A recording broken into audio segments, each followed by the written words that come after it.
Hello दोस्तों, स्वागत है आपका हमारे YouTube चैनल में। तो आज मैं आपको बताने वाली हूँ कि हरियाली तीज क्यों मनाया जाता है। पौराणिक कथा के अनुसार माता सती ने हिमालय राज के घर पार्वती के रूप में पुनर्जन्म लिया था। तब उन्होंने शिव जी को पति के रूप में पाने की कामना की थी। लेकिन तभी नारद मुनि राजा हिमालय से मिलने उनके पास गए और माता पार्वती से शादी के लिए भगवान विष्णु का नाम सुझाया। उससे हिमालय राज बहुत प्रसन्न हुए और पार्वती का विवाह विष्णु जी से कराने को तैयार हो गए। जब माता पार्वती को ये पता चला कि उनका विवाह विष्णु भगवान से होने वाला है तो वो काफी निराश हो गई।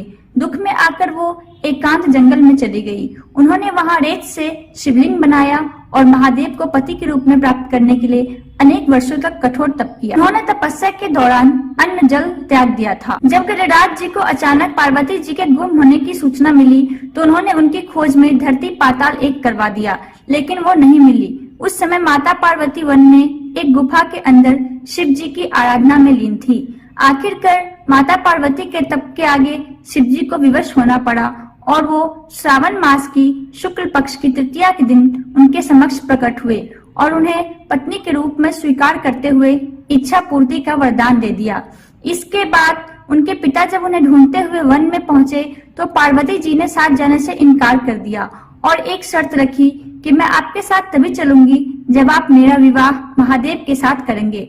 हार कर पर्वतराज को हट माननी पड़ी और वो उन्हें घर वापस ले गए। कुछ समय बाद पूरे विधि विधान के साथ महादेव और पार्वती का विवाह संपन्न हुआ। इसलिए दोस्तों, श्रावण मास के शुक्ल पक्ष की तृतीया तिथि को महादेव और माता पार्वती के मिलन का दिन कहा जाता है।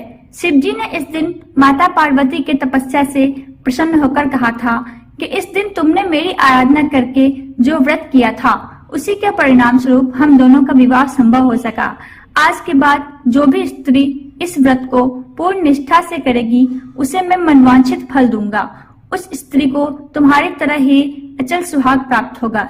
इसलिए ये दिन सुहागिन महिलाओं और कुंवारी कन्याओं दोनों के लिए सौभाग्य का दिन माना जाता है।